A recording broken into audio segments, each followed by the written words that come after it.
pada saya still early, but nonetheless it will be interesting to listen to the conversation with regards to your experiences kan, pengalaman-pengalaman yang telah dikumpul lah sepanjang tempoh 3 bulan ni.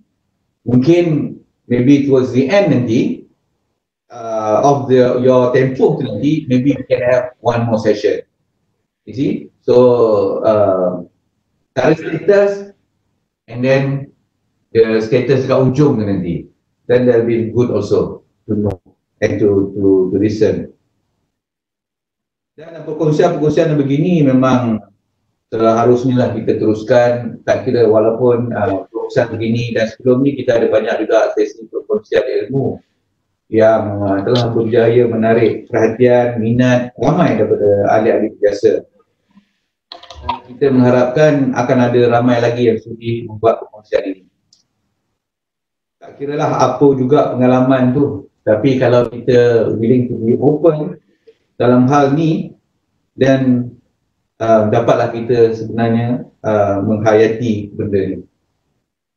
Jadi pada saya juga program cross-fertilization ni sebenarnya memberi kita satu peluang juga. Satu ruang dan peluang, sebab kadang-kadang orang ramai juga kata, bila kita kata kita ni pegawai IT, tapi pegawai IT di dalam kerajaan. So dia kata, oh dia government. So sometimes that brings some connotation yang kadang-kadang rasa macam, yes, I'm government, benda macam tu tak. So dia punya connotation kat situ pada saya, bacaan saya adalah seolah-olah macam you're in government or you're macam second class lah, you know. Tapi kalau you are in private, then you are probably the best.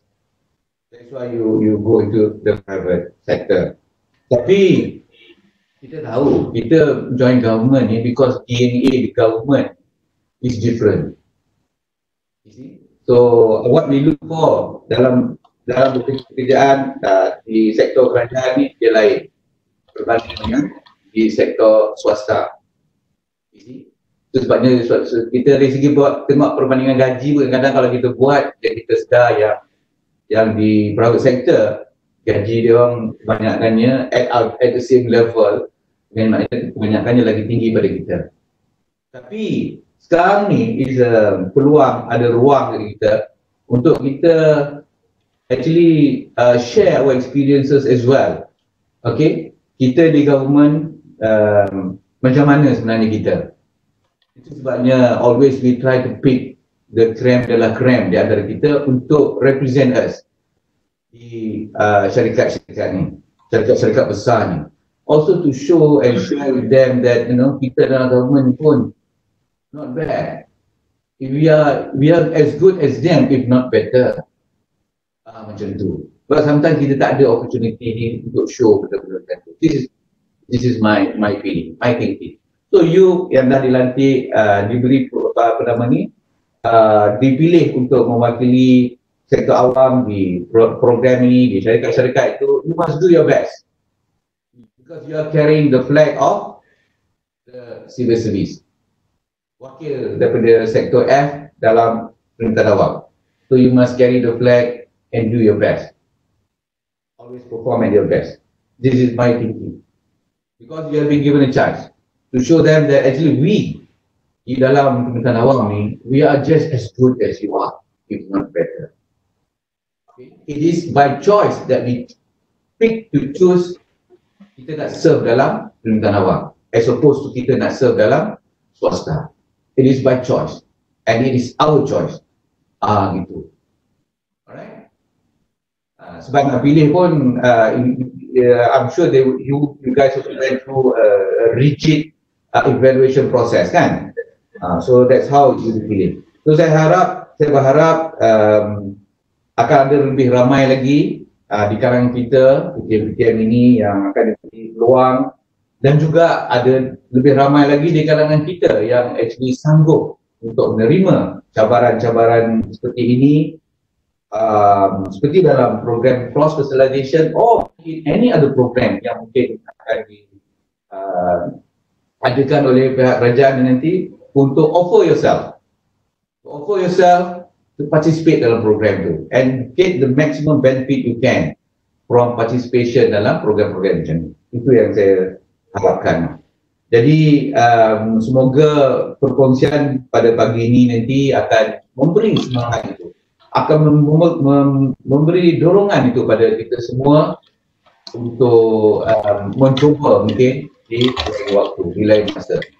So saya harap perkongsian ini akan memberi manfaat lah kepada semua adik-adik ataupun keluarga PPM yang ada ni.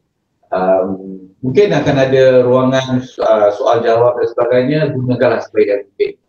Okey, untuk menghayati ataupun mendapatkan semangat tu. Baik. Jadi saya pun tak maulah cakap panjang. I am in the midst of a meeting currently. Saya sedang share satu meeting ni. Jadi saya pun tak nak cakap panjang, but given the opportunity, I wanted to address all of you. Kita dalam sesi kita pada pagi ini ada berapa orang yang bersama-sama kita pagi ini, ada berapa orang? Sehingga masa ini ada dalam 28 orang lah tu. Oh, 28 orang. Tak apalah. So harap sesi perkongsian ini nanti akan memberi manfaat kepada semua lah yang mendengar. So saya ucapkan syabas dan terima kasih kepada barisan exco saya yang telah mengaturkan program ini dan kepada semua yang dapat menjayakan program pada kali ini. Mungkin setakat itu dulu puan-puan perkongsian daripada saya, dan I wish all the best for the forum today, this morning, dan saya sudahi dengan wabillahi taufiq wal hidayah. Assalamualaikum warahmatullahi wabarakatuh. Assalamualaikum. Terima kasih Datuk. Terima kasih Datuk. Tanpa berlengah masa, saya mempersilakan Encik Muhammad Hairul bin Osman sebagai moderator untuk memulakan forum kita. Silakan. Bismillahirrahmanirrahim. Assalamualaikum warahmatullahi wabarakatuh dan selamat pagi kepada semua. Boleh dengar? Boleh. Selamat pagi. Tak ada dengar orang jawab pun jawab salam saya. Okey. Pertama kali terima kasih kepada Yang Berbahagia Datuk Daniel selaku Presiden Pejasa kerana memberi peluang kepada saya dan juga sahabat-sahabat yang lain untuk bersama ke udara pada hari ini bagi kita bersama membincangkan dan juga berkongsi pengalaman sahabat-sahabat kita rakan pejasa yang berada dalam program PCF ni. Okay, sebelum tu saya juga ucapkan terima kasih juga kepada semua rakan-rakan pejasa sama ada yang telah menjadi ahli ataupun yang masih belum menjadi ahli kerana sudi untuk bersama ke udara dengan kita mendengar pengongsian rakan kita. Kita ada lebih 28 orang ya kawan? Ya. 28 orang yang sedang ke udara dan kalau boleh kita share juga link untuk capaian ke forum ni kepada sahabat-sahabat yang lain supaya lebih ramai akan mendapat manfaat daripada pengongsian ni nanti. Okay. Sambil-sambil kita ke udara ni, sambil-sambil kita share juga kepada rakan lain dan kalau tuan-tuan nak perkenalkan diri boleh isikan di ruangan chat tu kehadiran tuan-tuan ke dalam forum webinar kita yang ke-9 Alhamdulillah yang ke-9 telah dilaksanakan oleh Jawatankuasa Pejasa sejak Perintah Kawalan Pergerakan ataupun PKP bermula pada 18 Mac tak salah saya pada tahun ini. Alhamdulillah syukur. Okey, saya Muhammad Hairul bin Osman selaku moderator untuk program forum pada pagi ini dan pada hari ini kita akan membincangkan dan kita akan mendengar pengalaman daripada rakan-rakan kita yang 3 orang ni yang kita tahu mereka telah ditempatkan di beberapa agensi yang besar di dalam sektor swasta yang mempunyai kaitan yang agak rapat juga dengan kerajaan, iaitu di PNF dan juga PWC. Jadi tujuan untuk kita berbincang hari ini, kita nak dengarkan pendapat ataupun pandangan serta pengalaman mereka yang telah ditempatkan di syarikat-syarikat yang besar ni. So bagaimana yang kita boleh kita kongsikan dengan sahabat-sahabat yang lain. Dan dalam sesi forum ni saya akan kendalikan dalam tiga round ataupun 3 pusingan. Dan insya-Allah kalau kita ada kesempatan waktu, tuan-tuan dan puan-puan yang lain boleh utarakan soalan. Utarakan soalan sama ada nak bercakap bersama-sama kami, nak komunikasi dengan kami di sini pun boleh. Ataupun gunakan ruang chat di bahagian kanan tu untuk kita utarakan apa-apa persoalan yang hendak disampaikan kepada rakan-rakan kita yang lain. Okay? Right. Dan sebelum tu tak terlambat untuk saya ucapkan selamat Hari Raya Maaf Zahir Batin kepada semua. Dalam keadaan kita PKP ni semua rasanya meriah juga. Saya tengok Facebook, ramai juga yang sambut raya dengan meriah dengan keluarga masing-masing. Alhamdulillah, syukur kita masih dalam keadaan aman.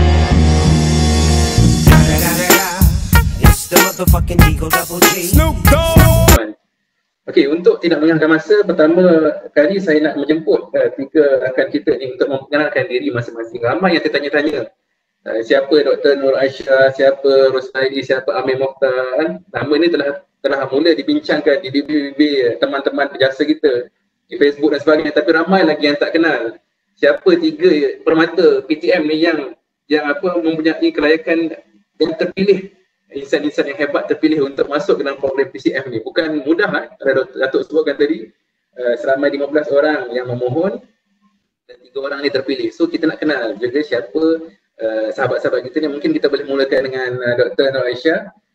Boleh ceritakan sedikit latar belakang doktor dan juga di mana doktor ditempatkan sekarang ni dalam program PCF ni. Boleh dipersilakan doktor? Assalamualaikum dan salam sejahtera kepada semua ahli berjasa. Saya Nurul Aisyah. Boleh dengar ke? Boleh. Dekat rumah saya sekarang ni tengah hujan, jadi ada gangguan sikit. Kalau tak dengar tu maklumkan je lah. So saya cuba sedaya upaya untuk kuatkan suara saya. Okey, saya Nurul Aisyah Hasim binti Abdullah. Saya sebelum ni bertugas di Mampu di bawah satu projek SME HIP. Dan pada bulan Mac, 2 bulan Mac tahun ni, saya telah mengikuti program PCF dan telah ditempatkan di Penet. Saya diletakkan di bawah Risk and Compliance Department sebagai Risk Manager. Saya rasa itu je kot yang saya boleh, kalau ada soalan saya akan jawab lah. Saya rasa itulah pengenalan saya. Saya serahkan kepada moderator balik. Terima kasih doktor. Seterusnya saya nak menjemput saudara Amir Mokhtar ataupun nama pena yang digunakan iaitu Muzu. Dipersilakan, boleh panggil Muzu silakan saudara Amir.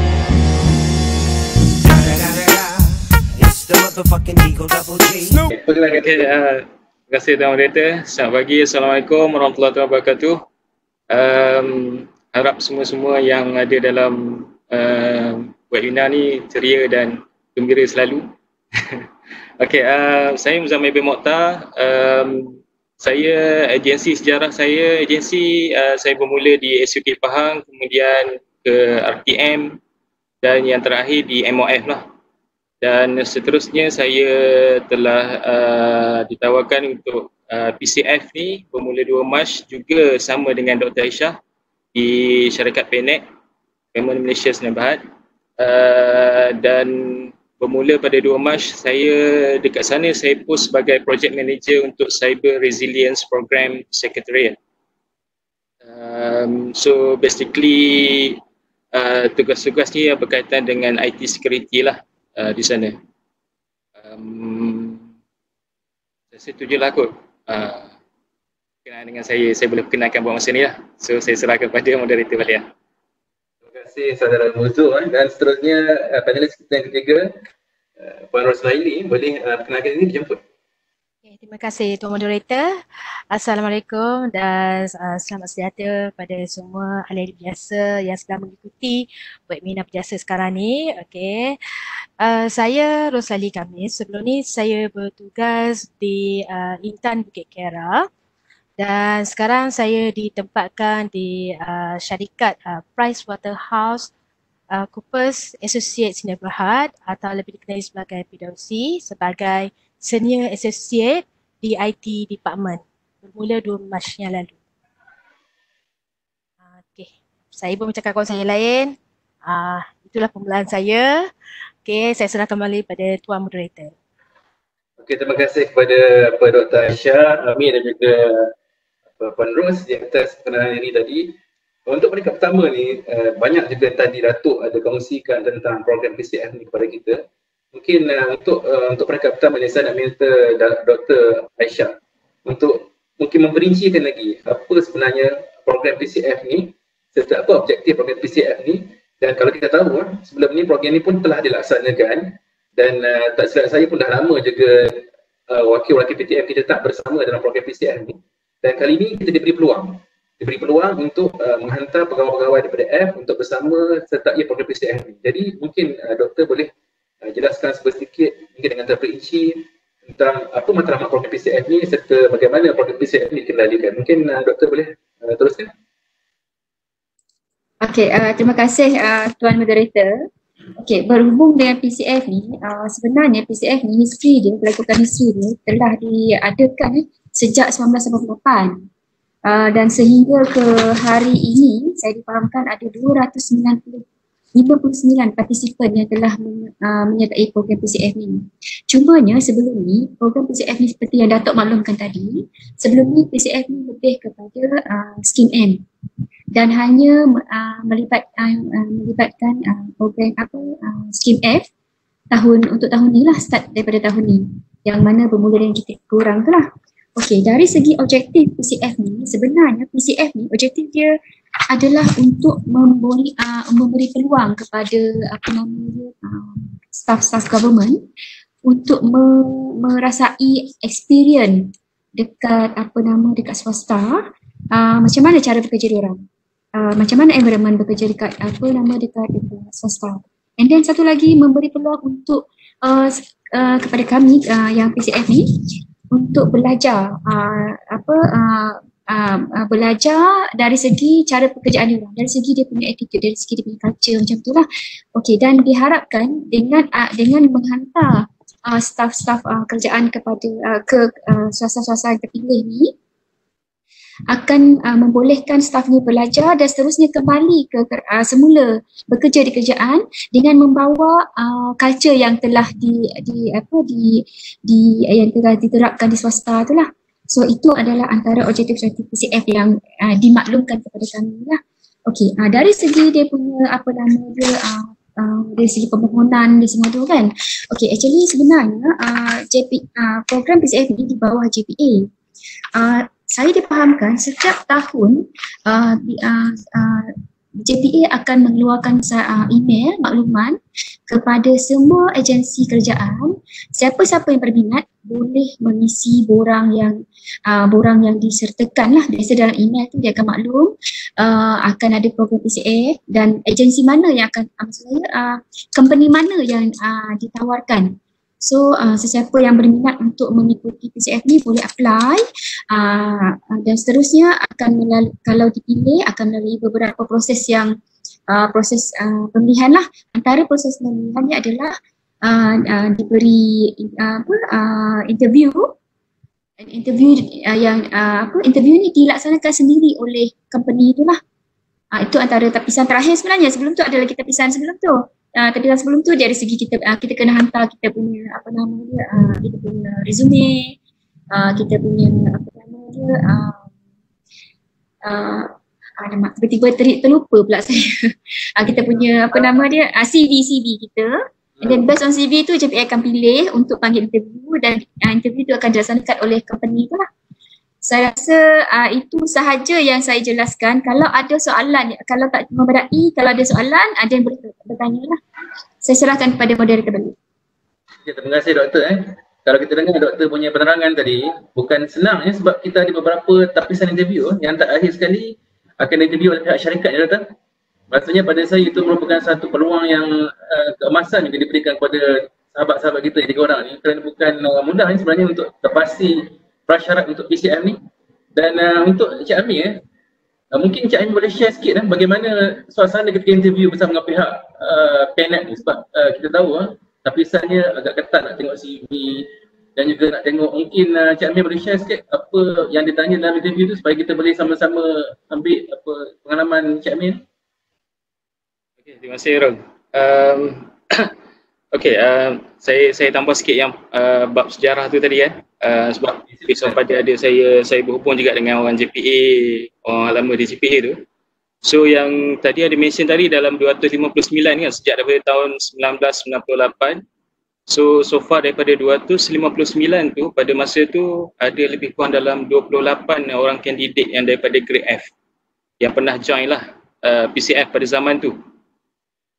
Zaman tu adalah zaman sebelum Supreme unit di bawah JPA ni, Supreme ni Special Unit for High Potential and NSME di JPA. So Supreme ni dia start take over pada 2018. So selepas daripada 2018 tu yang dia revise balik modul untuk PCF ni. So basically pada masa tu dia punya pendirian adalah untuk PTD saja.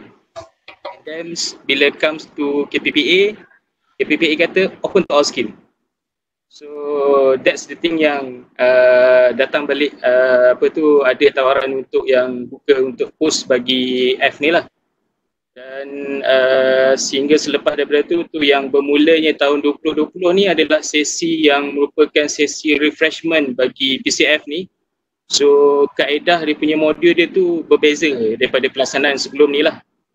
Contoh yang kalau boleh kita tengoklah, kalau yang sebelum ni kebanyakan yang proses interview tu datang daripada panel interview daripada orang JPA sendiri. So syarikat dia akan keluarkan list kriteria apa yang dia nak, jawatan apa yang berkaitan tu. So dia akan bagi JPA conduct the interview. Tapi yang untuk yang current punya modul ni, PCF ni, orang supervisor kita sendiri, the real supervisor di syarikat tu nanti yang datang untuk interview kita dekat satu bilik. So dia sendiri yang akan interview, identify mana-mana yang berkelayakan lah. So dalam untuk yang sesi tahun 2020 ni untuk IT, saya rasa dalam 15 orang yang memohon untuk 3 jawatan yang ditawarkan di bawah PCF ni. 2 syarikat je yang offer, itu di PwC dan juga di PNet. So kalau ikut dia punya proses dia tu still sama. Nak mohon untuk PCF, kita kena mohon, ada borang JPA dia akan keluarkan email, hantar beritahu ada borang kena isi maklumat tu semua sekian. And then bila daripada borang tu dia akan identify yang mana yang layak. And then JPA akan keluarkan pula email untuk invitation hadir ke temuduga. Kemudian pada sesi temuduga ni dia akan bagi-bagikan ikut sesi lah beberapa syarikat. So antara syarikat yang masa tahun sesi 2020 ni selain daripada PwC dan PNet ni, Petronas, Telekom Malaysia, Nestle, Malaysia Airport Berhad dan juga AirAsia. So ini antara syarikat-syarikat yang mana yang identify by JPA dan juga Telecorp lah. Dan juga kerjasama dengan mampu untuk berkaitan dengan post F ni lah. So bila dah hantar invitation untuk hadir temuduga tu, so macam contoh sebab saya dengan Dr. Aisyah dia post lain-lain. So macam saya, panel penemuduga saya adalah supervisor saya yang di syarikat sekarang. Dan masa tu dia seorang je ada dalam bilik dan saya masuk bersorangan. Dan sesi temuduga tu adalah dalam English. So buatlah macam mana pun kena speak English, kena speaking jugalah. So kaedah dia tu dia takkan dia based on pada panel tu jugalah. So macam saya punya panel dia lebih nak tahu kepada pengalaman kita. So just kita sembang, cerita apa pengalaman kita based on pada post yang kita dapat tawaran tu.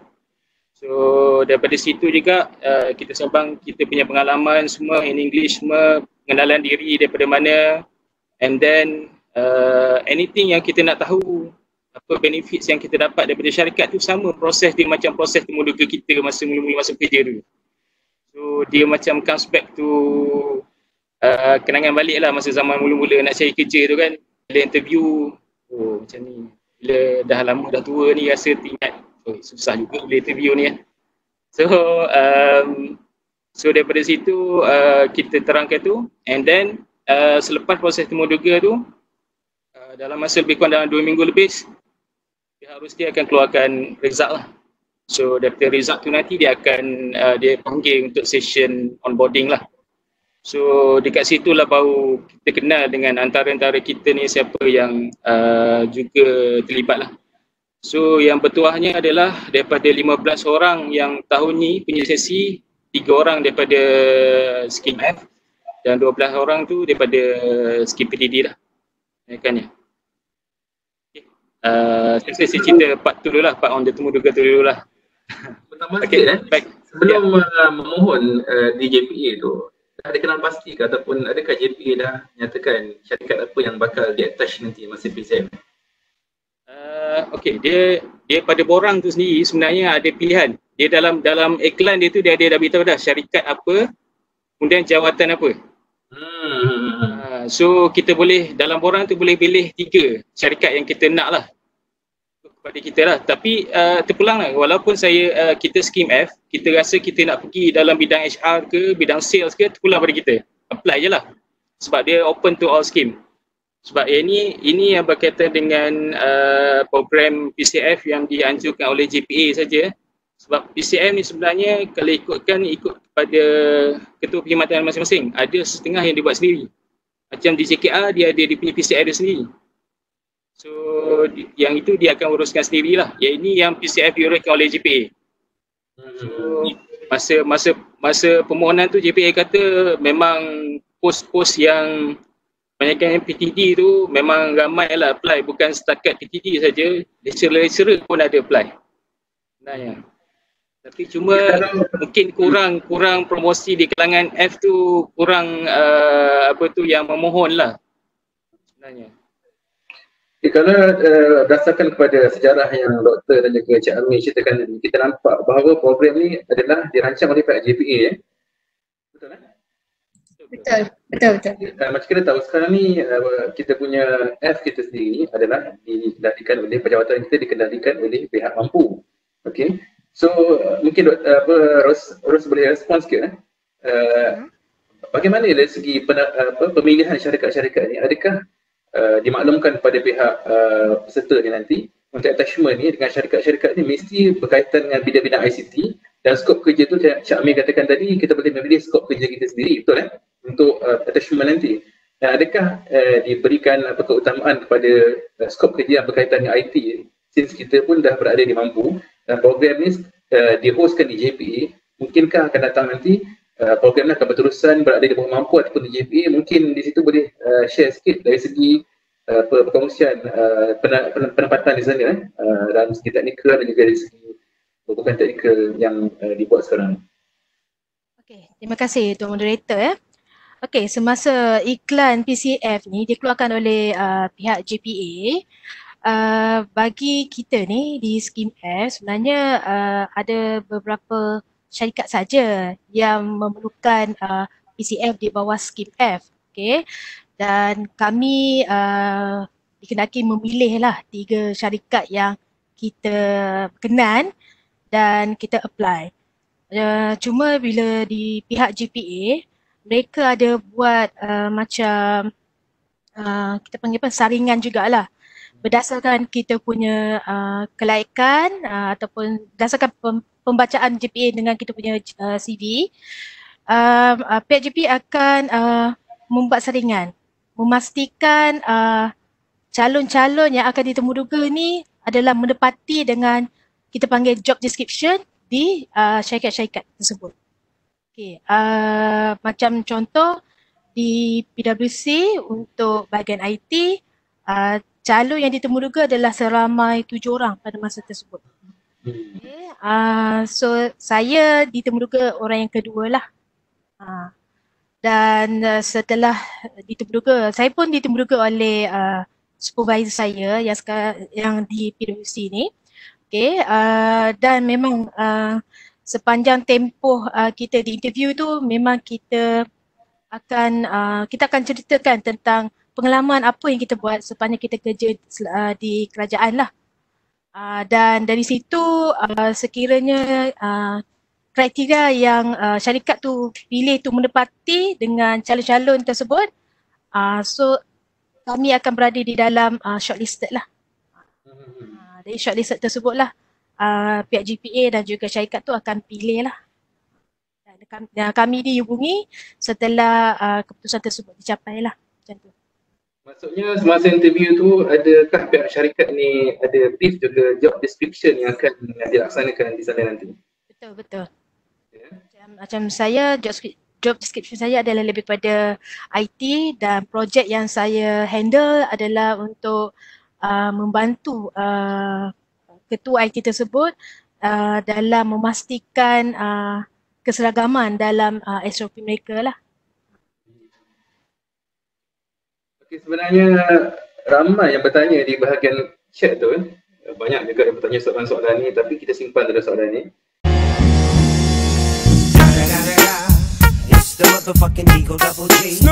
Dan kita nak teruskan ke round yang kedua. Mungkin kita mulakan Cik Amir. Kalau Cik Amir sebutkan tadi, Dr. Pandai sebutkan bahawa banyak pengalaman baru yang ditimba dalam program PCF ni. So mungkin bermula daripada awal bulan 3 tu, ditempatkan di Penat. Mungkin Cik Amir boleh sharekan sedikit pengalaman bekerja di sana sepanjang dalam tempoh secara realiti dalam tempoh beberapa minggu sebelum PKP ni. So mungkin boleh ceritakan pengalaman berada di pejabat sana, environment macam mana, dan seterusnya setelah berlakunya Perintah Kawalan Pergerakan ni, bagaimana pula work culture yang diamalkan di Penat tu. Boleh? Silakan Cik. Terima kasih Roh.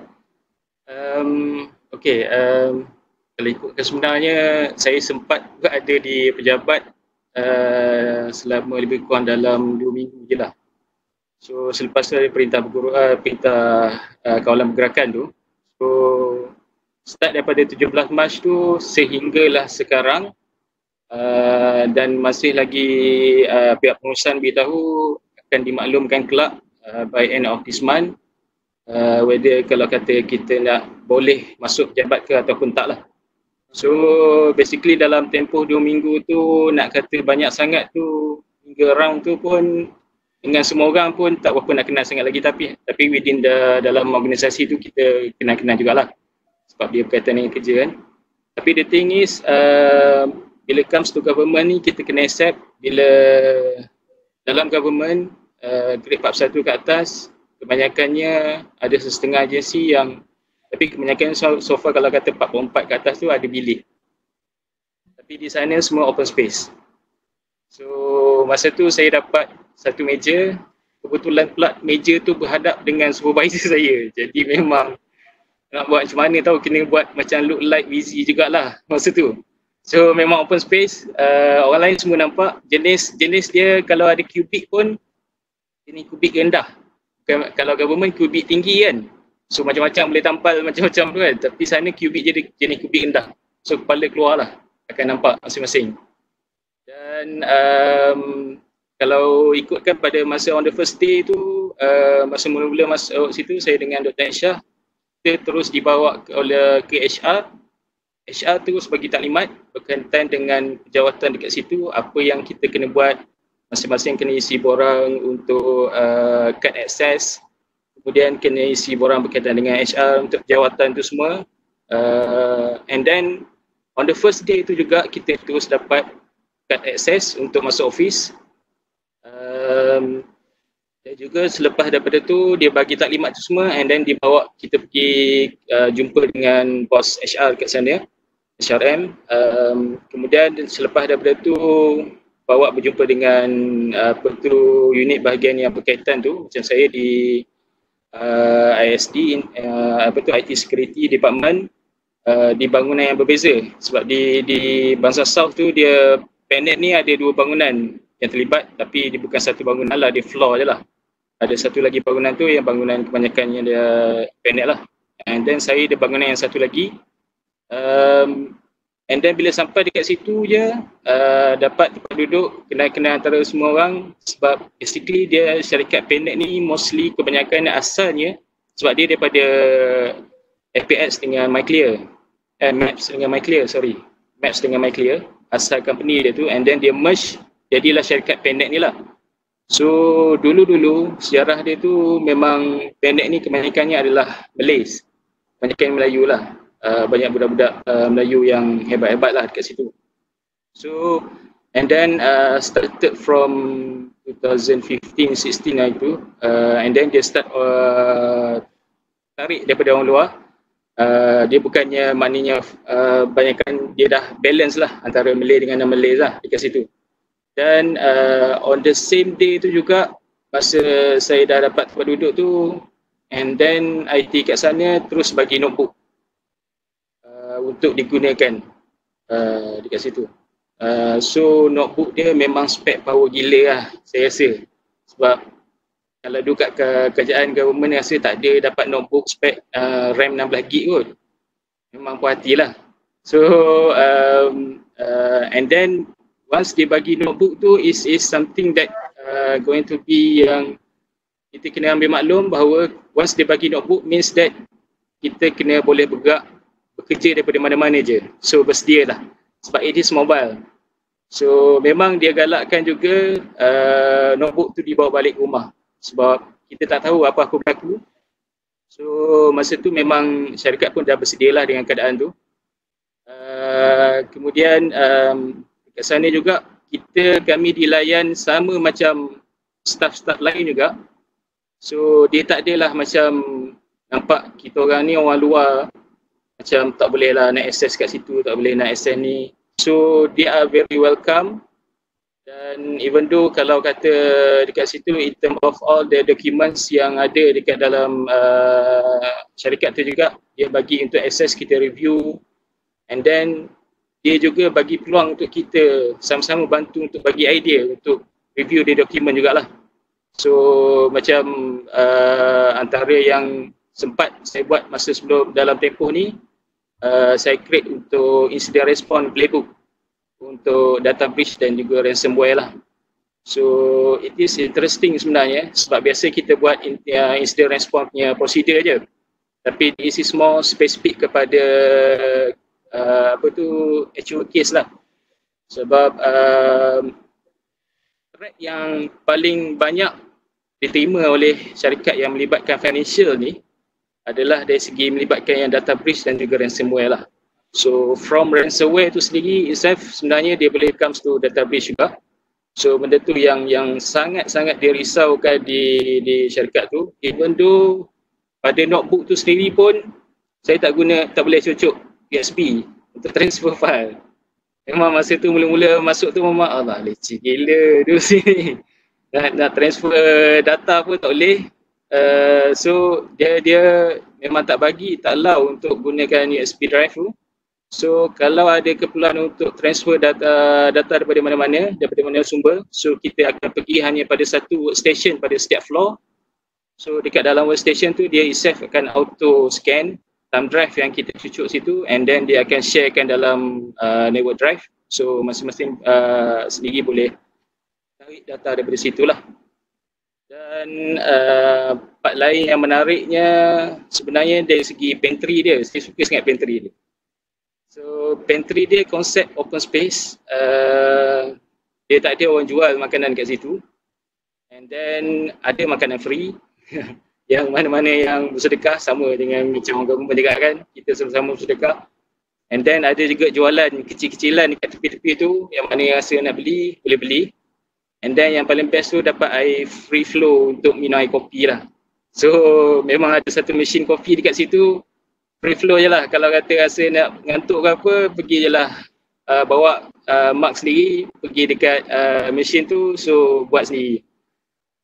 Itu yang sangat-sangat macam kenang-kenang lah bila time dah PKP ni duduk kat rumah ni, alah tak rasa dah air kopi tu. Tu bila dapat rasa balik kan. Dari segi waktu kerja, konsep HR kat sana dia tak ada punch card. Dia tak ada konsep yang ada satu tempat untuk kita punch card ataupun guna kad access kita, tak ada. So dia gantung kepada, dia trust to all the staff. Kalau kata misalnya dia akan setkan limit sehari kita kena bekerja 8 jam. So kalau kata saya masuk sebelum pukul 9, so saya boleh balik sebelum pukul 5 lah.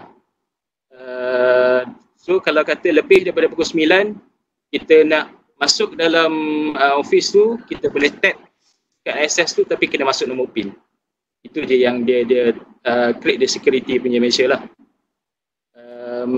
So far Saya rasa itu antara lain lah. Kalau cerita banyak lagi sebenarnya dari segi meeting open table semua. So bagi peluang pada Dr. Aisyah lah, banyak belasan dia. Banyak pengalaman Cik Amir yang kita boleh kongsikan dan kita ambil manfaat ya. Dan saya nampak 2 minggu pun Cik Amir mungkin dah bertambah kilo lah. Allah Akbar. Tapi dekat sana sebenarnya masa saya pergi kerja sana sebab naik lati kan. Okey. Banyak turun kalori sebenarnya. Tapi bila duduk kat rumah ni kan, aduh. Okey. Satu penceritaan yang menarik daripada Cik Amir, pengalaman berada di mana Penet tu. Dan sebagai kesinambungan, mungkin doktor boleh tambah sikit. Kita biasanya dalam kerajaan ni, kita bekerja 9 to 5 dalam minda kita. Mindset kita kebanyakan 9 to 5, bekerja di pejabat. So di rumah tak boleh bawa balik kerja. Tapi nampak gaya ni seolah-olah di sektor swasta ni, memang seolah-olah bekerja selama 24 hours kan, kerana diberikan kita komputer, maksudnya diberikan kita satu tanggungjawab yang besar. Adakah culture itu sebenarnya baik untuk kita amalkan di dalam kerajaan? Sebab sebelum ini pun saya ada terdengar daripada pegawai di Mampu bahawa Mampu dalam proses untuk merangka satu yang dipanggil sebagai digital workplace, di mana kita boleh berada di mana-mana untuk bekerja secara online. So adakah culture yang berada doktor di Penet tu boleh kita bawa ke dalam kerajaan, dan bagaimanakah kita nak implement supaya budaya ni dapat diadaptasi dalam perkhidmatan awam ni? Silakan doktor. Okay, terima kasih Tuan Moderator. Assalamualaikum dan salam sejahtera sekali lagi. Okay, seperti yang Cik Amir jelaskan tadi tu, di Penet kita waktu bekerja kita adalah fleksibel sebenarnya. As long as kita bekerja 9 jam tu dah dikira memadai lah, maksudnya dah mencapai waktu kerja yang ditetapkan lah. And then kita tak strictkan, okay you kena punch, you kena apa, tak ada. Tapi sebenarnya dekat Penet ni, sebab because of kita lebih kepada finance punya institutions, dan kalau ikutkan memang dari segi risk, ini pandangan saya sebab saya ditempatkan dekat risk, saya cerita dari segi risk. Sebenarnya dari segi risk memang kita sentiasa sebenarnya ada keep track juga sebenarnya, walaupun kita tak punch kat mana-mana. Sebenarnya kita punya card yang kita punch tu dia orang detect sebenarnya. Actually sekarang saya kita because of the CMT kita ada pandemik sekarang. Setiap movement pergerakan pegawai sebenarnya direkod. Sebab saya sendiri yang buat benda tu sekarang. Dan benda ni bukan saja dibincangkan di peringkat department, tetapi sebenarnya sampai ke CEO. And then actually semua kehadiran, even though kami ni sekarang ni bekerja daripada rumah, kita ada list siapa yang bekerja daripada rumah dan siapa yang bekerja ke office every day. So kita boleh tahu actually Penet ni sekarang ni lebih kurang ada 600 pekerja keseluruhannya, dan sepanjang tempoh pandemik ni hanya lebih kurang dalam 90 lebih ke bawah saja yang pergi ke pejabat. Dan everyday kita tahu siapa yang ke pejabat tu, everything kena record sebenarnya. Walaupun benda tu kita fleksibel, tapi dia tak monitor dari segi you datang kerja, you tak datang kerja, dia tak. Tapi dia because of ada keperluan dia nak tahu, sebab kita ada sekarang ni kita because of the penetapan daripada Bank Negara, daripada MKN, keperluan untuk detect movement staff ni, so dia akan buat lah.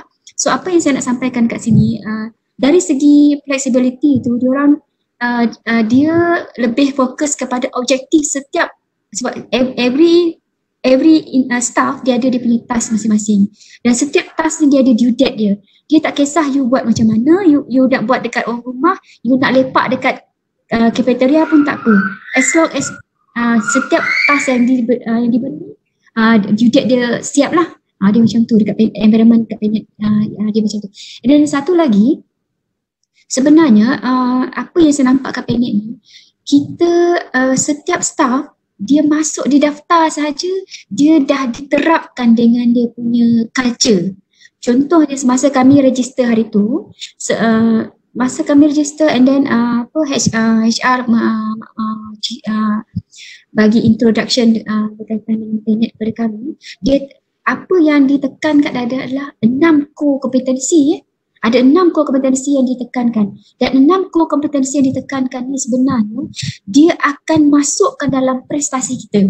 Dinilai kita berdasarkan 6 core kompetensi ni. Dan dalam tempoh dalam tempoh sebulan kita kena siapkan kita punya, dipanggil sebagai apa nama dia, yang kalau kat government kita panggil SKT semua tu kan. SKT dia sangat berbeza daripada SKT yang kita sudah seisi kat government. Kalau kat government kita just isi kita punya sasaran kerja, lepas tu kita akan isi kita punya pencapaian tu lebih kepada berapa meeting yang telah attend, berapa apa nama dia, berapa projek yang kita involve. Dia tak dia based on kompetensi tadi. Ada 6 kompetensi tu dia akan, kalau manager dia akan bagi dia ada dia punya level dia nilai, and then kalau senior manager dia ada dia punya level. So memang because of that 6 kompetensi itu kita sebenarnya diikat dengan kompetensi itu. Setiap pergerakan kita, contoh kompetensi tu salah satu kompetensi yang dia cerita kat sini adalah contoh embrace change innovations.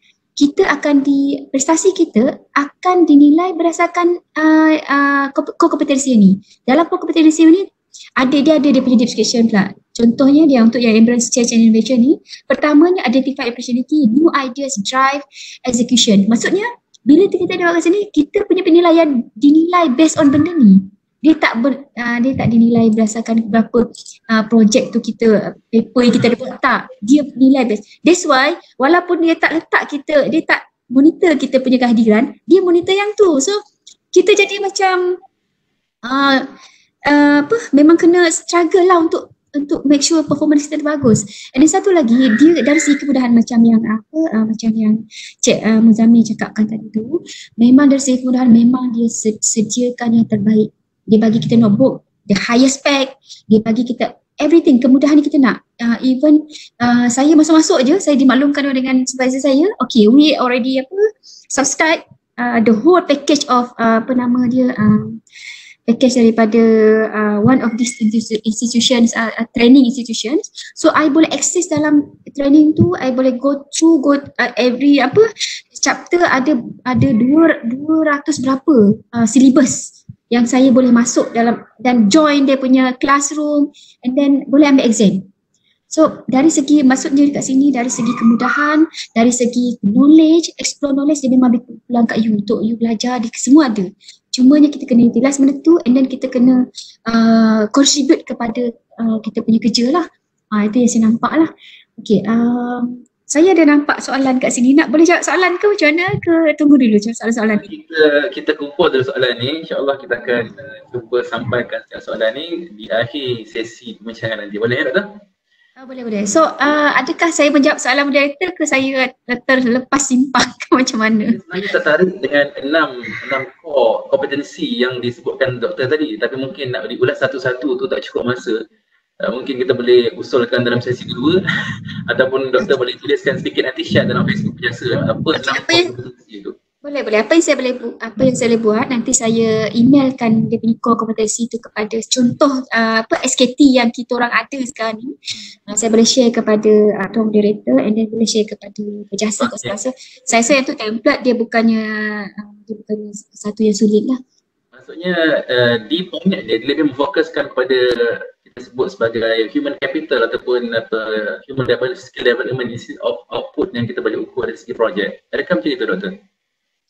Lebih kurang macam tu. Actually dia lebih tekan kepada human capital, and then dia sebab because of PENET ni merupakan satu institusi yang dia very critical, satu, and then kena up to date because of the requirement daripada, it's not only bank negara tetapi keperluan. Macam kita tahu sekarang ni everything on internet, everything on based on technology.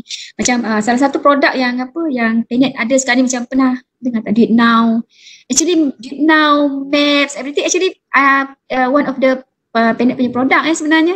Dan semasa kita guna kita punya cards tu nak bayar ada any transaction sebenarnya, even though macam clearance check, macam baru-baru ni kalau ada yang terima duit daripada allowance yang government bagi yang sebenarnya pandemik ni kan kita dapat 500 ke apa benda entah. Actually benda-benda tu infra kat bawah tu semua Planet ni sediakan. So because of dia punya, kita boleh bayangkan dia punya criticality dia, and then dia punya dari segi security, dari segi dia punya ni memang kena tara lah. So benda tu memang siapa yang jaga tu sebenarnya, kalau you all nak tahu, actually tak ramai orang ni, ada beberapa orang saja yang jaga platform-platform ni, dan orang-orang ni adalah orang paling penting dekat ni, dan you boleh bayangkan knowledge dia orang. So that's mean that dari in terms of knowledge tu memang dia orang kena power lah. So nak jaga benda ni bukan satu benda yang mudah lah sebenarnya. So dia orang memang respect on knowledge lah. So, mungkin saya boleh beralih kepada panel ketiga itu, Puan Ros. Kalau kita lihat daripada penerangan sahabat-sahabat kita ni, maksudnya apabila diletakkan di PwC, maksudnya expectation dia adalah kita belajar dan buat kerja. Betul Ros?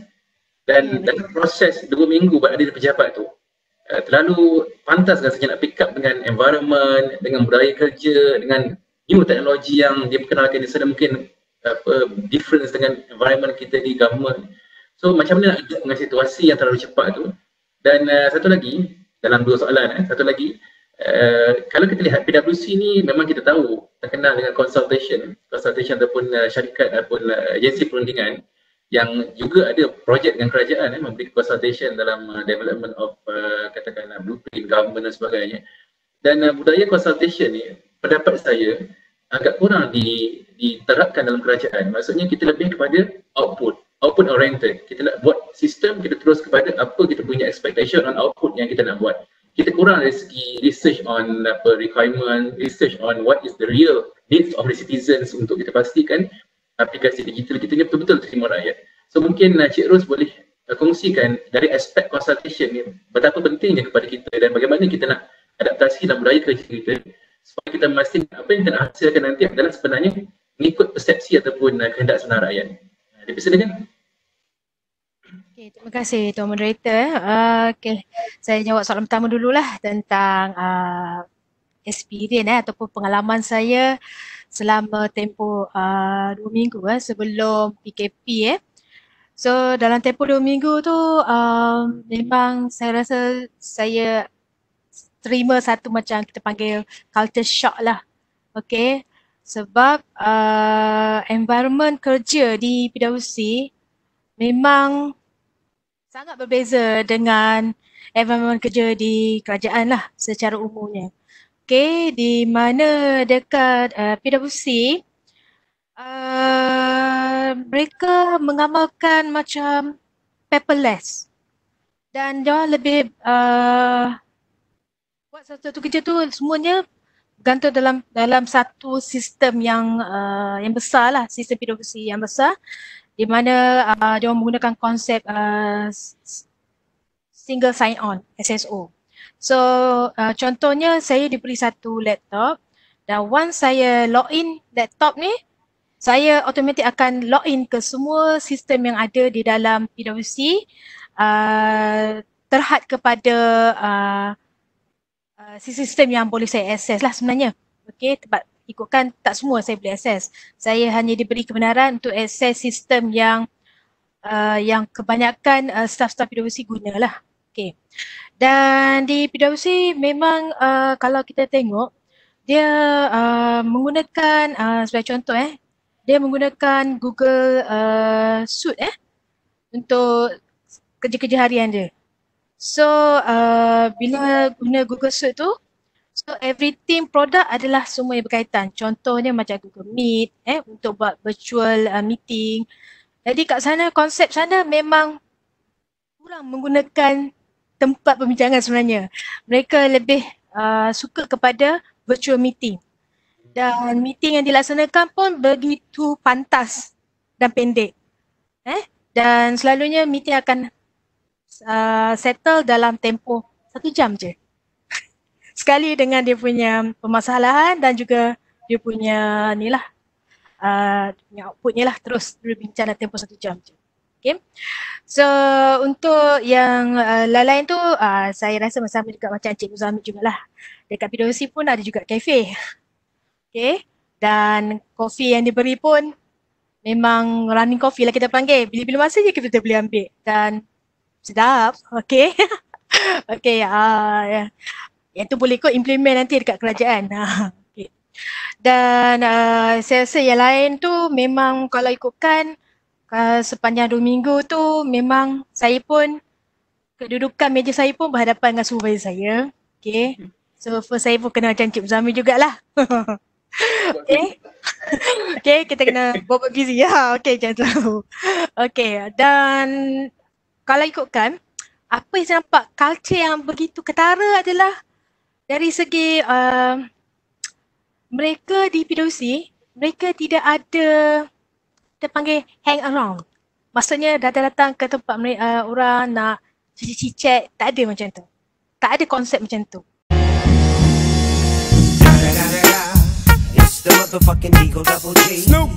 Semua memang fokus pada kerja dan sekiranya diorang ada benda nak discuss yang maybe a personal matter, diorang akan guna Google Chat.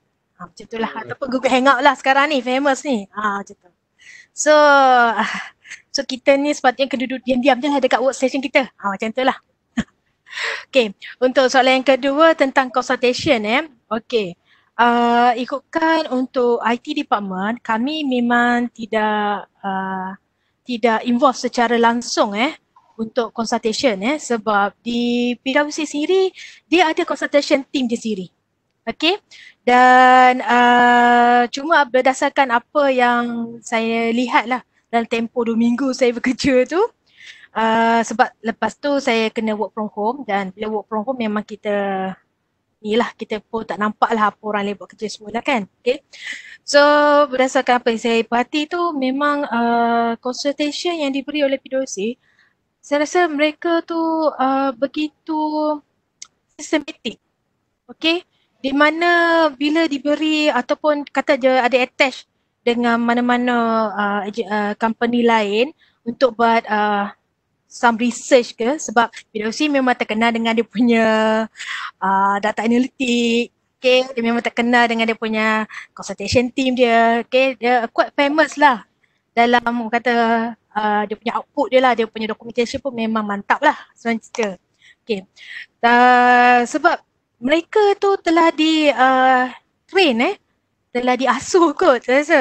Bila masuk dalam PwC ni mereka telah diberi semua ilmu-ilmu yang patutlah untuk menjadi sebagai seorang konsultan yang berjaya lah saya rasa.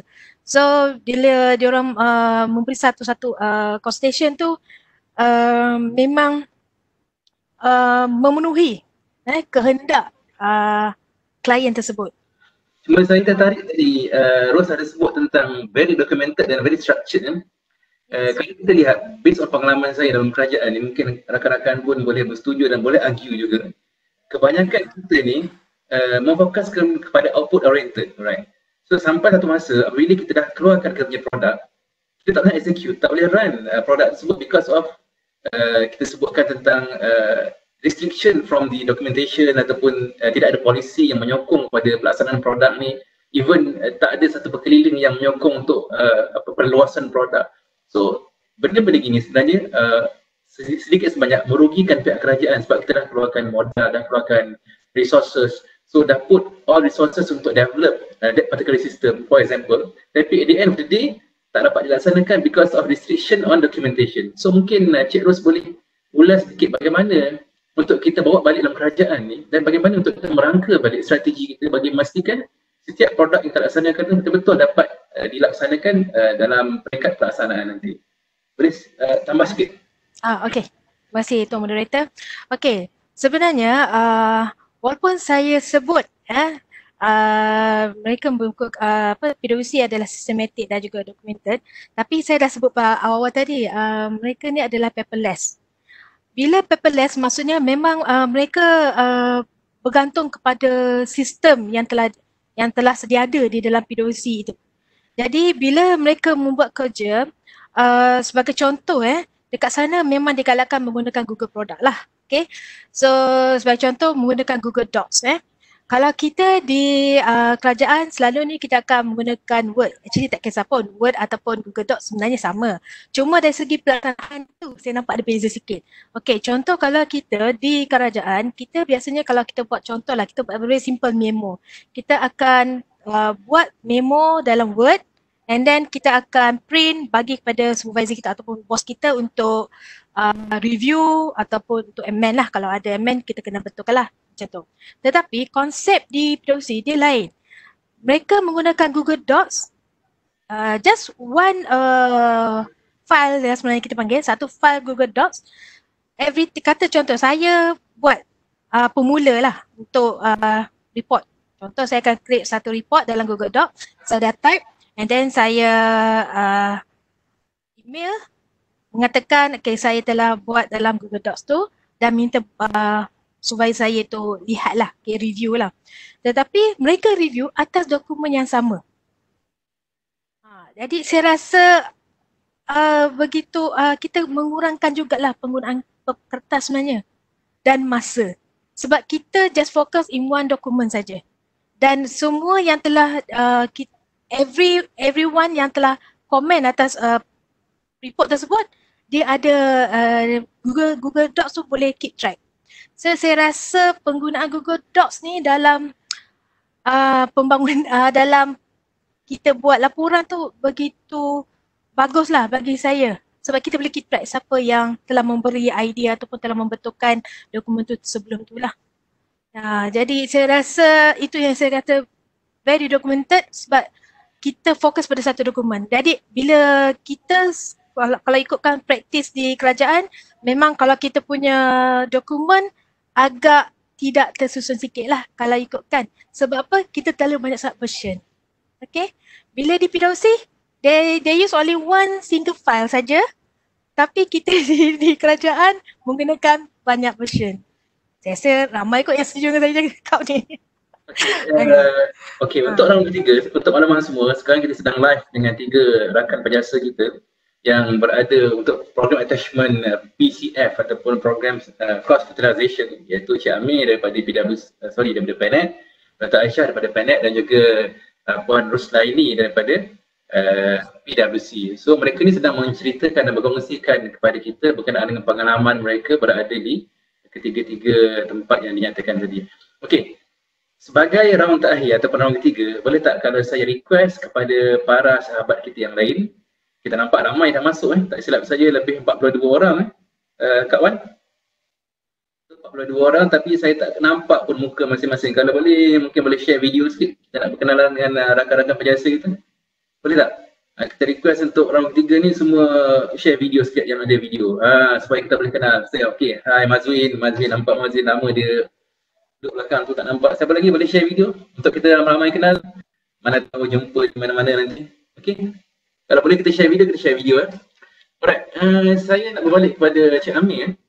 Saya tertarik dengan perancangan di PANET tadi yang Cik Amir nyatakan bahawa sebenarnya mereka ni dah ready dalam environment digital sebelum berlakunya pandemik. Maksudnya mereka dah ready dengan environment infrastructure dan sebagainya. So, sedangkan kita, kalau kita kembali kepada persekitaran dalam kerajaan ni, sehingga ke hari ini masih ada agensi dan kementerian utama yang masih teragak-agak dan lambat mengeluarkan polisi ataupun SOP yang berkaitan untuk pelaksanaan digital di kementerian masing-masing. So sedangkan benda itu berlaku secara pantas.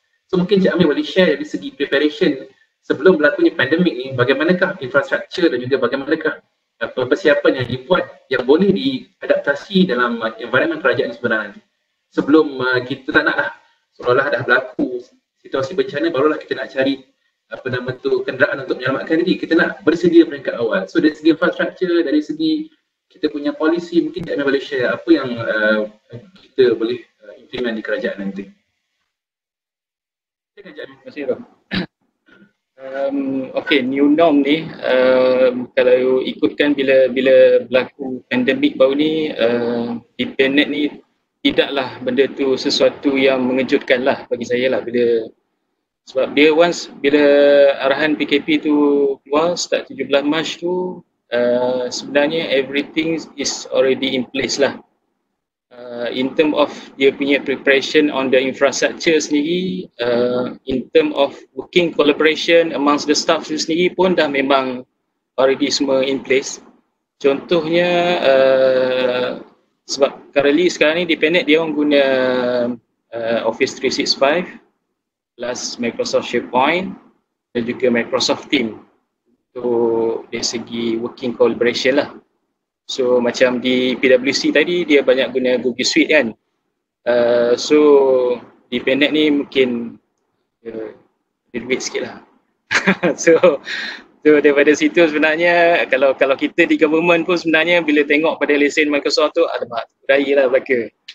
Jadi in term of Penet dia more kepada precise on the working punya environment lah. So bila infrastructure is already there, and then dia orang punya BCM pun, Business Continuity Management Plan pun, dia orang sebenarnya dah memang ada take care untuk pandemic punya situation lah. Kalau pandemic, keadaan pandemic sekarang ni berlaku, situasi pandemic macam mana pandemic, apa yang dia orang kena buat. Even though saya boleh share jugalah, one of dia orang punya workflow in term of kalau kata nak maklumkan daripada keputusan daripada pihak atasan kepada anak-anak staff-staff lain, dia orang sebenarnya banyak guna kepada WhatsApp je.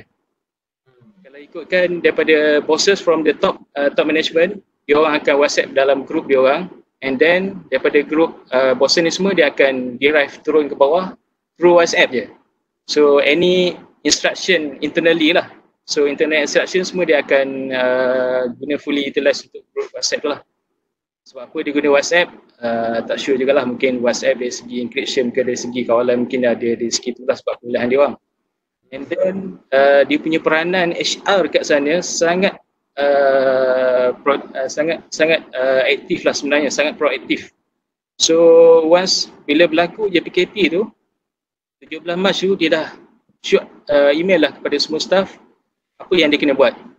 So and then the first time bila tanggal 17 Mac tu PKP tu berlaku, dia dah already tutup, bila office dah orang tak ada masuk, and then dia dah apply semua office tu semua kena buat sanitize, and then kena bersihkan semua. Dia dah ada buat implementation tu semua without being instruct by the government jugalah.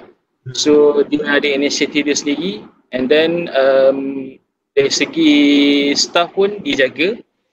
Even though kalau kata misalnya ada keperluan staff-staff ni macam perlukan untuk advance duit, kalau macam untuk sambut raya ni kan, sebab masing-masing mungkin tak boleh nak buat OT masa time ni kan, working from home tu. So kalau kata in term of dia nak ada advance duit tu, so dia boleh minta dengan HR untuk kebenaran untuk dapatkan pendahuluan dulu.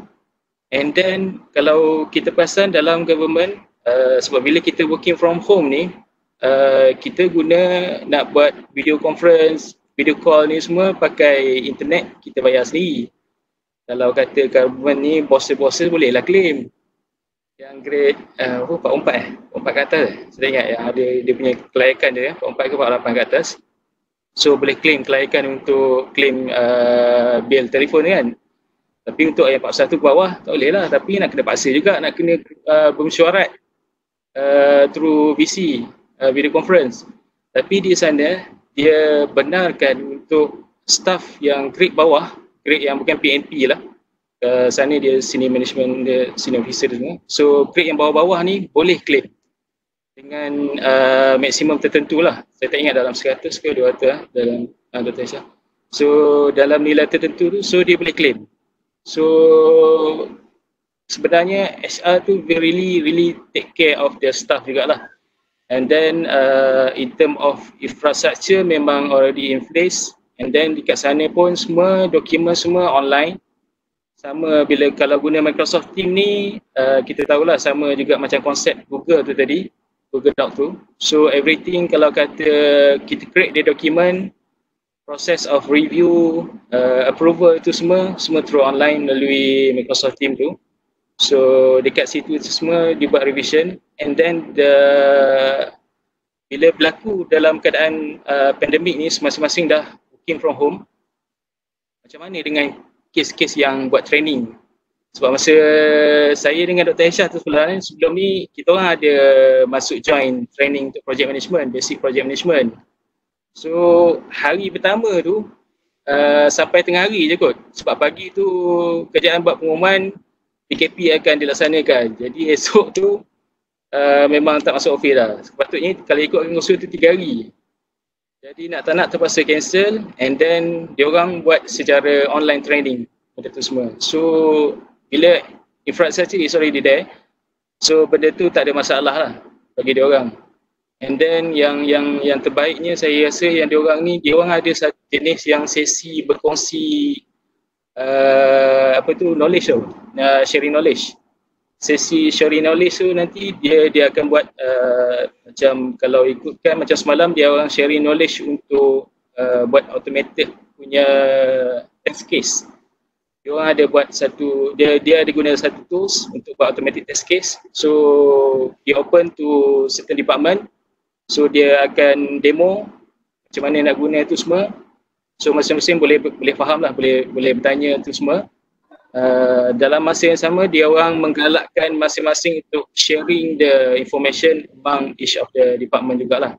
So make sure that kita ada every staff tu ada, it's not dia je yang tahu, tapi orang lain juga yang kena tahu jugalah.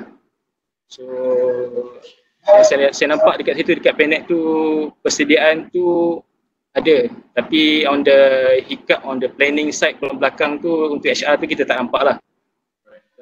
Sampai even though masa dalam 2-3 minggu tu pun siap dia hantar email tu, satu email belakannya saya ingat dia hantar email dalam lepas 2 minggu PKP tu, dia orang kata semua admin dia inform kepada semua floor, okey peti ais yang apa-apa yang dalam peti ais tu nanti dia orang akan paksa kosongkan. So redor je lah siapa-siapa yang tinggal barang-barang dalam peti ais tu. Sebab masing-masing dah tak duduk kat rumah, tak masuk office. Sebab dia takut nanti jadi satu penyakit pula kan. Barang-barang yang expired semua ada dalam peti ais kan. So even sampai ke tahap tu pun dia check, rasanya yalah dia really mana take care lah dari segi kebanyakan staff tu. Itu yang saya boleh kongsi lah. Proses ataupun respon time ni very fast untuk semua masuk dah ready dengan situasi pandemik ataupun bencana yang berlaku. Infrastructure dah ready, everything on. Sebab dia in term of dia punya infrastructure and then in term of SOP procedure is already in there lah. Semua dia orang dah ada lah semua tu. Okey, terima kasih Cik Amin. Kalau kita lihat di jam kita sekarang ni pun dah menunjukkan 11.32 pagi ya. Jadi kalau ikut daripada perancangan awal, sesi forum secara virtual ataupun webinar ni akan ditamatkan pada jam 11.30. Tapi kita mula lewat sedikit tadi, jadi saya rasa tak adil kepada saya untuk bercakap sebagai moderator seorang diri di sini. Dan kalau tengok di bahagian ruang chat tu banyak juga soalan yang diutarakan kepada para panel kita. Jadi untuk berlaku adil kepada semua, saya akan membuka soalan, tetapi untuk bertanyakan soalan saya harap pihak pendengar ataupun rakan-rakan penjelasan lain bertanya secara voice ataupun utarakan terus soalan ini menerusi ruang diskusi. Siapa yang nak bertanya boleh klik pada unmute tu ataupun buka mikrofon tu dan tanya. Kalau boleh address kepada sesiapa yang anda nak tanya, ataupun kalau tak ada siapa nak address, maklumkan terus soalan dan saya akan tentukan panel mana yang nak menjawab. Okey, kita mulakan. Mungkin kita akan pick up 2-3 soalan. Siapa nak bertanya boleh buka video, boleh buka voice. Okey, silakan. 1-2 soalan. Come on rakan penjasa. Tunjukkan diri anda. Ini apa virtual meeting ataupun virtual forum, kita minta semua ke hadapan. Kalau di ruang seminar, dewan seminar pun tak ramai yang bertanya, takkan secara online pun tak ada yang bertanya. Okey, jom silakan. Masih nak tanya? Siapa lagi yang nak tanya? Sila. Dalam minit. Okey. Sebutkan nama dan agensi mana? Boleh dengar? Okey, clear. Dengar. Okey, dengar. Okey, sebutkan nama dan agensi. Saya Adi daripada Mampu. Adi. Okey, Adi, silakan Adi. Okay, apa tu, kita banyak dengar pasal PCF ni, kita lihat kepada budaya kerja lah kan. Jadi kita tengok budaya kerja di swasta dan budaya kerja di government. apa yang best kat sana dan apa best dekat government kan. Tapi daripada segi mungkin kita sebagai orang F, mungkin kita boleh tengok juga bagaimana cara kita nak bawakan culture ICT tu daripada segi enforcement, polisi kan, daripada segi bagaimana tata cara dia dan macam mana dia dapatkan semua orang untuk menggunakan ataupun patuh kepada polisi yang kita nak laksanakan tu.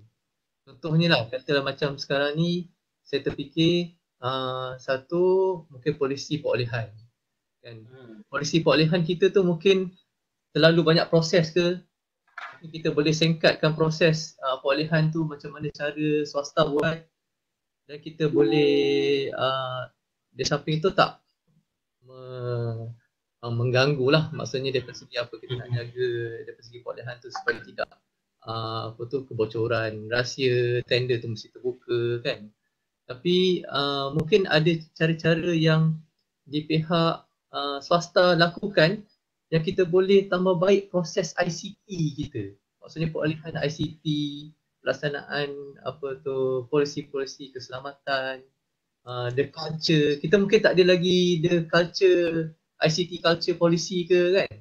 Mungkin kita boleh keluarkan ICT culture polisi tu membolehkan semua orang patuh kepada that culture. Itu soalan saya. Okey, terima kasih TS Adi. Okey, kita buka juga pada soalan secara voice ataupun video. Saya tahu ramai yang nak menjawab di bahagian chat tu, tapi tak ramai yang nak ke udara dengan kita untuk menyuarakan soalan. Jadi saya membuka ruang kepada yang berani untuk bertanya. Okey, silakan Puan Mazrin. Alright, terus satu soalan saja. Satu soalan terus pada soalan untuk jimatkan masa dan kita beri ruang kepada panel kita untuk menjawab. Okey, Mazrin, silakan. Mazrin, nak tanya?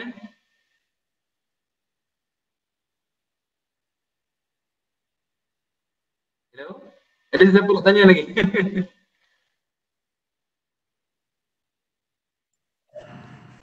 Come on. Satu soalan lagi. Unmute tu. Kena unmute dulu. Oh ya. Mazrin tekan ni, unmute.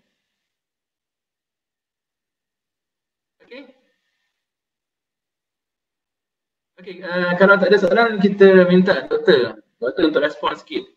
Soalan Adi tu dia berkenaan dengan cara kita enforce culture. Terima kasih Tuan Moderator. Okey, ada echo. Okey, kalau tak silap saya tadi Encik Adi ada kemukakan ada 3 benda. Satu dari segi enforcement, and then proses perolehan dipendekkan, dan ketiga yang adalah kebocoran rahsia.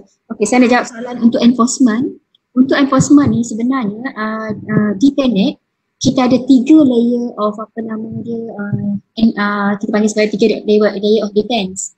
The first one, operation defense, yang mana yang kita selalu buat macam sekarang ni ada kat government lah. Kita punya teams untuk enforce benda tu, contoh dari segi network polisi. So kita akan enforce, operation akan enforcekan. Okay, yang keduanya adalah risk and compliance levels. Yang ni second level of enforcement sebenarnya dekat PENET. Yang ni tak ada dekat government. Risk and compliance level ni yang mana saya duduk sekarang ni, dalam tim kita orang sebenarnya kita orang bukan sahaja memastikan dari segi penguasaan untuk IT, tetapi semua benda yang berkaitan dengan operation di PENET lah.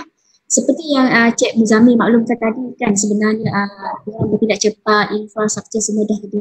Actually sebenarnya persediaan dekat dekat PENET ni lebih kurang sama macam government. Cumanya bila berlaku pandemik ni, selain daripada government pun kita ada BCM, kita ada BCP, kita ada every plan kita ada. Tetapi dari segi pelaksanaan plan itu sendiri ada tak yang memantau? Kalau di PENET, memang tim kami lah yang memantau benda tu sebenarnya. Dan benda ni dipantau berdasarkan kepada polisi-polisi yang telah ditetapkan, especially daripada negara. Dan PENET ni sebenarnya dia sangat patuh apa sahaja yang bank negara keluarkan, polisi ke, arahan ke, memang dia akan try to comply. Walaupun single word pun dia akan comply. Itu yang saya nampak kabinet ni lah. Dan yang nak pastikan compliance ni bukan saja dekat level operation, tim kami, dan the third level of defense adalah audit. Yang mana audit ni, apa yang kami yang operation buat akan di verify by risk and compliance, and then apa yang risk compliance buat akan di verify semula oleh audit. Kalau kat government, audit lebih kepada finance saja kan, tapi kalau di PNET ni, audit dia bukan sahaja audit finance, tetapi audit everything. Itu yang saya nampak dekat PNET ni, kenapa dia dari segi kepatuhan tu memang dia we can say that 90% memang patuh lah. Itu dari segi enforcement. Dan dari segi proses perolehan, kalau ikutkan government dengan PNET, sebenarnya lebih kurang sama sebenarnya, sebab saya terlibat juga dengan projek ni, ada yang macam dekat government kita ada certain amount, kelulusan dia di peringkat mana. Kalau dekat PNET pun sama juga. Kalau certain amount dia hanya pergi ke PJMC. Kalau lebih daripada amount tu dia akan pergi ke board. Dia lebih kurang sama. Cuma yang saya nampak dekat dekat PNET ni, dia punya paper tu, kita kebut paper tau. Kalau dekat otak kita bayangkan paper tu adalah tebal, and then ada banyak buku surat. Macam dia orang punya paper untuk kelulusan ni di dalam slide saja. Itu saya nampak lah. Okay, and then saya terlupa, saya nak tambah sikit yang Cik Muzami cakap tadi tu pasal yang yang pasal kesediaan pandemik. Actually kami kan dekat sebenarnya every weekly memang kita ada panggil sebagai CMT meeting, crisis management meeting. Dekat situlah semua macam keperluan-keperluan staff ni dibincangkan. Sebagai contoh macam yang Cik Muzami tekankan tadi tu, dari segi dia punya keperluan untuk keperluan untuk diberi allowance untuk support staff yang bekerja di rumah, dari segi pembayaran dia punya internet, benda-benda macam ni sebenarnya semua dibincangkan dalam meeting ni. Dan yang membawa benda ni adalah yang saya nampak kat sini dia punya director, masing-masing every department director ni, dia sangat concern pasal dia punya staff. Dia sangat jaga kebajikan staff dia, sehingga dia kata ada satu staff tu yang dia staff tu bersalin ni, satu senario, staff tu bersalin sebelum PKP, dan semasa dia bersalin tu, dia bersalin, dia terlupa bawa notebook dia. Benda tu dibincangkan dekat CMT yang ahli-ahli CMT ni termasuklah CEO dia. So dia discuss macam mana nak hantar notebook tu kepada staff berkenaan. Dan sebab dia tak nak pakai courier yang, sebab data dalam notebook tu melibatkan data sulit buat dia semua. So dibincangkan benda tu dalam mesyuarat.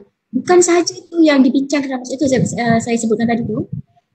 Walaupun dia seolah-olahnya tak macam bagi kita kebebasan, tapi sebenarnya dalam dia sangat teliti. Every single thing dia semak sebenarnya. Sebab saya kebetulan saya ada peluang untuk attend bersama dengan dua pemerintah situ. Saya nampak kat situ memang satu dia punya management sebenarnya very kalau kita tengokkan dia sebenarnya very micromanage sebenarnya. Itu yang saya nampak lah. Itu dari segi enforcement tadi, dan tambahan kepada yang Cik Muzami cakap tadi. Okey, dari segi perolehan saya ada jelaskan tadi lebih kurang sama macam kerjaan. Cuma dia dari segi dia punya proses tu very simple. Dia hanya bagi slide, and then keputusan, sebab macam government kita tak boleh, pada saya kalau nak bandingkan dengan government, proses dia kita panjang sikit lah, sebab kita ada jabatan Kementerian Kewangan, ada banyak proses lagi. Tapi dekat PNET ni, because of dia punya dia punya finance tu sendiri managed by PNET. Actually PNET ni sebenarnya adalah stakeholder dia 30%, 36% adalah bank negara, dan yang lain-lain tu baki dia adalah stakeholder daripada bank 11 bank. Tetapi keuntungan PNET dia tak diberi kepada stakeholder balik. Tetapi keuntungannya digunakan semula untuk operasi di PNET. That's why PNET dari segi dia punya kewangan semua tu, dia perlu proses perolehan dia tu. Kalau kita tengok kan, nak beri barang tu mudah lah, sebab dia dari segi dia punya dia dari segi kewangan tu memang kukuh lah kalau kita lihat kat sini. Okay, untuk kebocoran rahsia yang ni, actually PNET sekarang ni kita ni dalam proses untuk implement DLP sebenarnya, Data Leakage Protection. Apa yang saya nampakkan PNET ni, walaupun dia lambat tetapi Tapi dia sangat cepat. Saya rasa ada kawan kita tengah. Suara. Ada ahli panel baru. Ni kau dengar suara ni? Kat sini. Oh tadi aku buat apa bercakap? Daripada dekat pintu nak pergi. Sudah. Itu sampai Buat you lah betul. Aku duduk. nak off-kan mikrofon yang lain untuk kita dengarkan kupasan daripada Dr. Aisyah. Okey, teruskan Dr. Okey, itu dari segi kebocoran masa. Sebenarnya. Okey, satu lagi dekat pendek ni macam yang Cik Mizanul maklumkan tadi tu. Kita mengamalkan centralized documentation. Maksudnya everything kalau perlu kita nak letak dalam satu, kita sekarang ni pendek menggunakan SharePoint. Dia lebih dia kalau dari segi teknologi tu dia orang nak catch up dengan teknologi semasa lah. And then sekarang ni sebenarnya pendek dalam proses transition move ke cloud lah sebenarnya. Tu in order to move to cloud dia ada dia punya polisi-polisi yang dia kena patuh, and then dalam memastikan dia sukses dekat cloud tu everything dia implement lah, DLP ada banyak lagi lah projek-projek yang di implement. Itulah secara overallnya saya rasa saya harap menjawab pada soalan Cik Adi lah. Okay, terima kasih Silakan pada penonton balik. Respon yang diberikan. Okay, kerana kita pun dah kesulitan masa ni, mungkin saya nak utarakan soalan terakhir kepada Puan Ros. Okey, Puan Ros, boleh dengar Puan Ros? Kita pun maklum bahawa program PCF ni berlangsung selama setahun, betul kan? Ya, betul. Okay, jikalau diberikan keizinan oleh JPA untuk tambah lagi setahun, adakah Puan Ros bersedia untuk sambung di sana PwC selama setahun ataupun nak kembali kepada sektor awam? Boleh Puan Ros jawab ya atau tidak? Sambung ataupun nak balik ke government? Oh, soalan ni sebenarnya walaupun pendek je tapi mencabar nak jawab ya. Okey. Macam dia dah. Jawapan saya akan kembali semula pada sektor awam lah.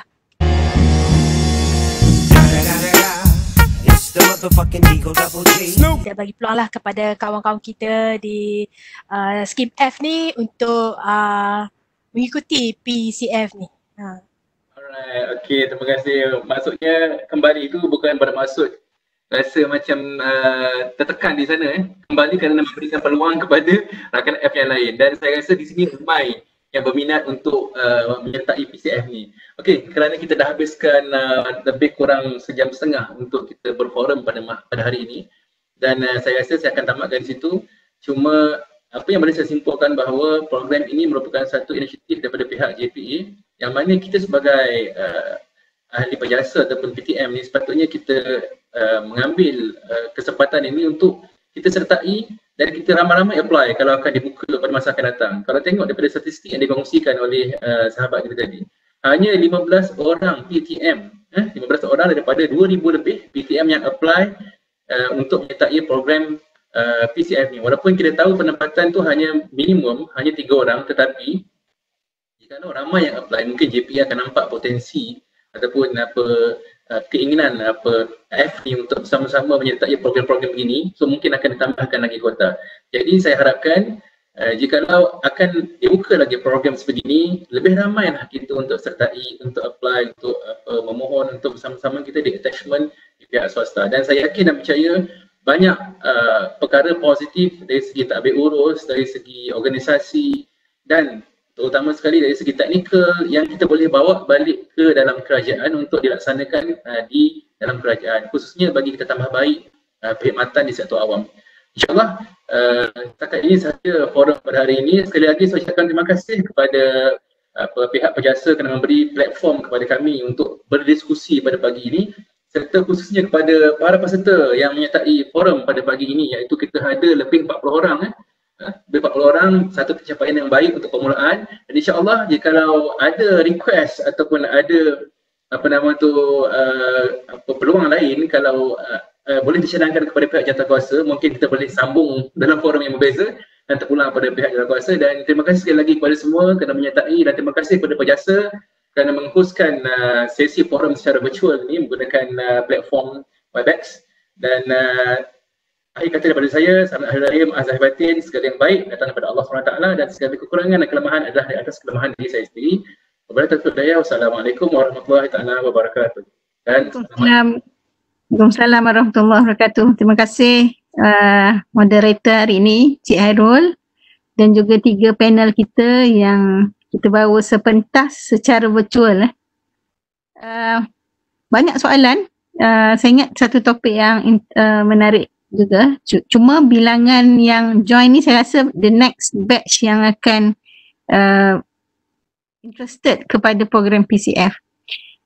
Mungkin juga kita di pihak Pejasa ni mungkin kita juga boleh menggunakan satu jalan, sebab yang ni yang sedia ada ni di bawah anjuran JPA, dan kita juga tahu ada ketua perkhidmatan, di bawah ketua perkhidmatan tersendiri boleh juga mengadakan program-program macam ni. Mungkin satu peluang yang mungkin Pejasa boleh majukan kepada pihak mampu nanti. Okay.